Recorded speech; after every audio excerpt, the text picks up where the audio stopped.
nosotros no aceptaremos la exclusión de nuestro pueblo de ese derecho. Mr. Gorbachev, tear down this wall.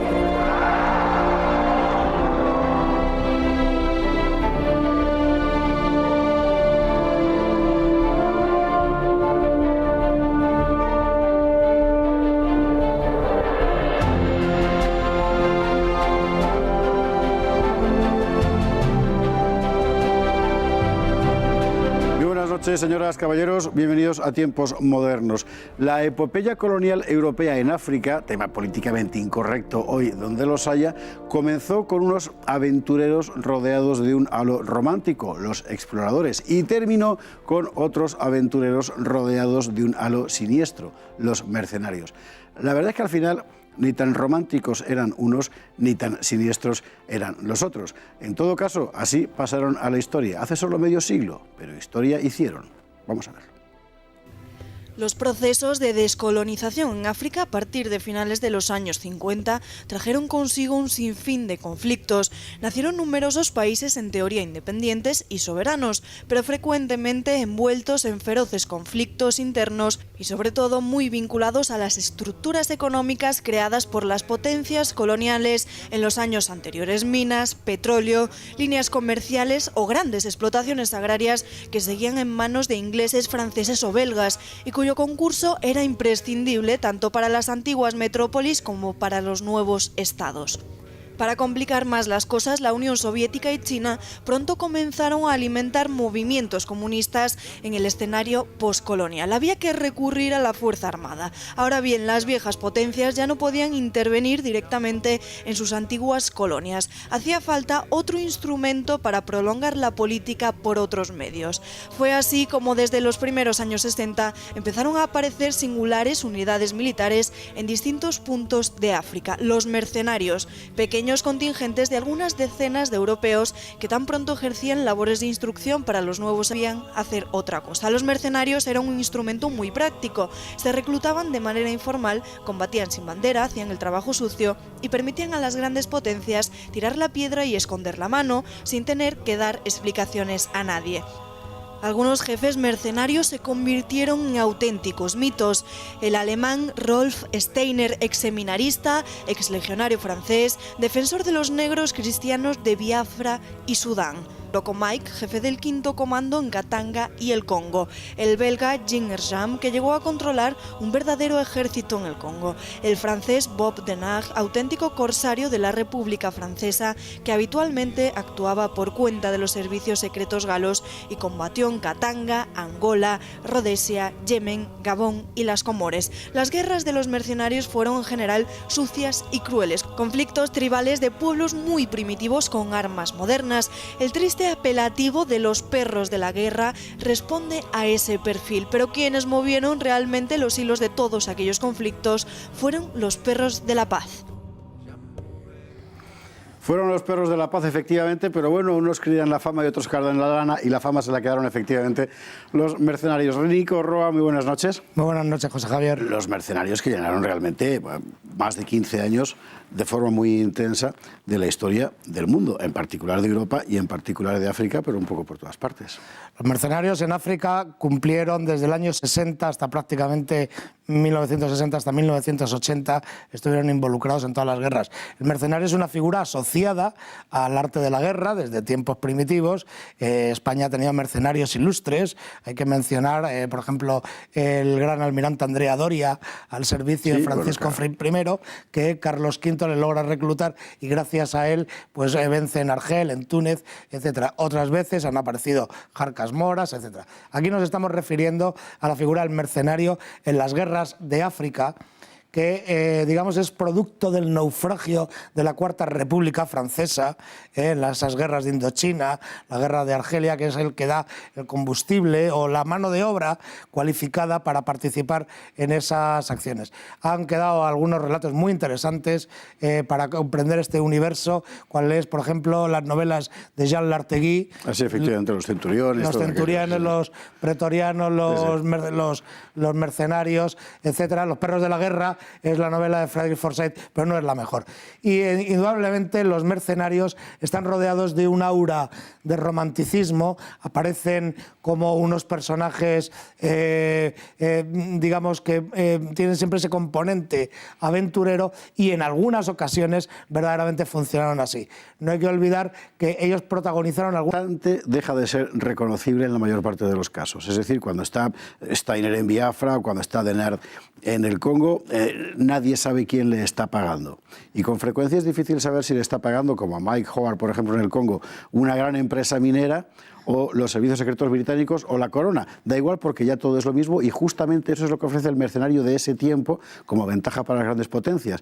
Nadie va a preguntar quién te paga, si preguntan, nosotros no vamos a contestar, allá te las compongas. Claro, eso al final es pura anarquía, es puro caos. Y eso se nota en los combates en una zona que de por sí eran ya enormemente caóticas, porque los relatos de la guerra del Congo de Katanga, bueno, o sea, el corazón de las tinieblas de Conrad es un ordenadísimo paseo militar en comparación con lo que era el Congo. Sí, yo estoy de acuerdo. La primera acción propiamente dicha de mercenarios es la secesión de Katanga, que viene inmediatamente a los 11 días de la independencia del Congo. Entonces ahí Moïse Tsombe recluta una serie de mercenarios que adiestran a los gendarmes katangueños y organiza un pequeño ejército que inmediatamente ese ejército incluso derrota a las tropas de la ONU. Así es. A los suecos, que eran mayormente el contingente de tropas de la ONU que aparecen, irlandeses, en efecto. E irlandeses, pero a los suecos, que los suecos no salían de sus tanques. Y se cuenta la acción de un mercenario con unos cuantos gendarmes katangueños que logró sitiar y hacer capitular a una guarnición de 184 irlandeses. Los mercenarios coleccionaban cascos azules. Entonces, al final, bueno, pues ¿quién pagaba? En el caso de Katanga estaba detrás, por supuesto, la Unión Minera belga, porque en Katanga era el depósito de los minerales preciosos, diamantes, etc. En la guerra de Biafra, pues Biafra era la zona donde estaban los mayores yacimientos de petróleo y Francia olió que ahí estaba el petróleo e intentó hacerse con él. En sucesivas operaciones, en Comores, etcétera, pues ha estado también el mediar o el provocar divisiones étnicas o territoriales para hacerte con una parte en la cual tú puedas tener un asentamiento.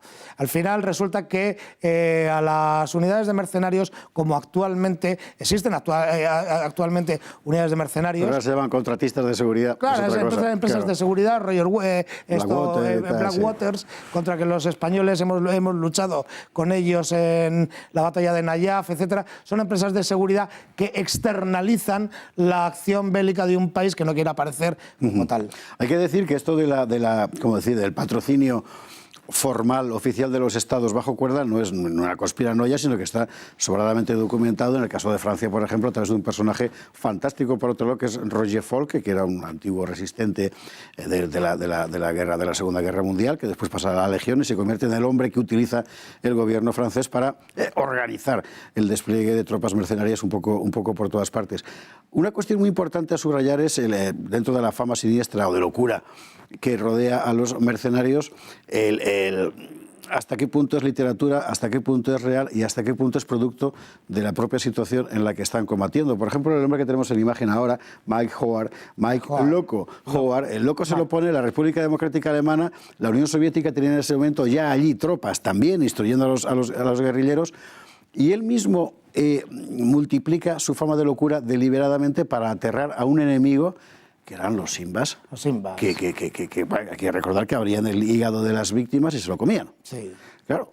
Entonces, claro, evidentemente los mercenarios aprovechan la popularidad que se les genera en la prensa occidental. Esta gente reclutaban sus mercenarios poniendo anuncios en la prensa.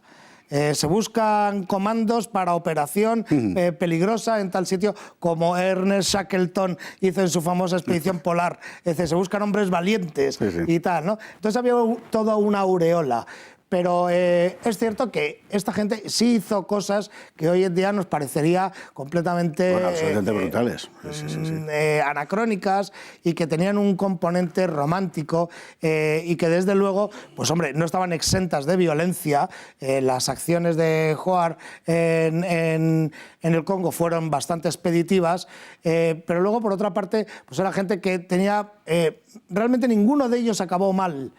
Propiamente dicho, porque cuando a un mercenario se le coge, pues se le fusila, ¿no? Pero esta gente, muchos de ellos acabaron exiliados o acabaron indultados en determinados países. Hubo pocos que murieran sobre el terreno, como por ejemplo fue el coronel Calan en la guerra de Angola. Griego, seguramente uno de los más bestias de toda la historia. Era un turco-chipriota, un greco-chipriota, y pocos de estos acabaron de esta manera.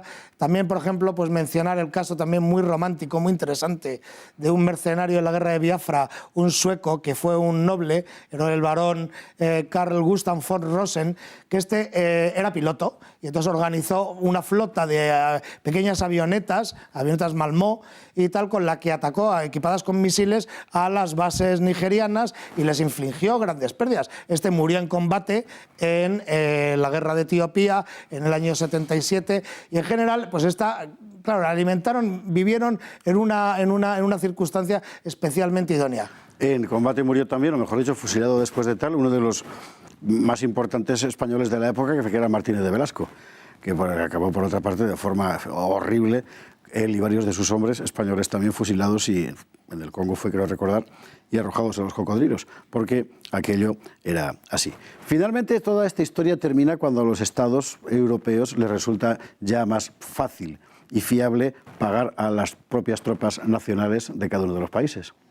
Claro, bueno, pues ya una vez que los países están asentados, que una vez que los países han accedido, digamos, se ha renunciado a la redistribución de las fronteras y cada uno admite el statu quo, al final los estados se dan cuenta que esta gente es un poco elemento, un verso suelto, y no les interesa tenerles permanentemente, aun cuando luego ellos siguen haciendo sus acciones, como Denard en las Comores, Joar en las Seychelles. Que sí acabaron. Bueno, y esa parte de la historia terminó ahí. Siguió de otra manera, pero la epopeya de los mercenarios terminó de esa manera. Nico Roa, muchísimas gracias. Muchísimas gracias a vosotros. Y a ustedes, como siempre, muchas gracias, y hasta un próximo programa de Tiempos Modernos.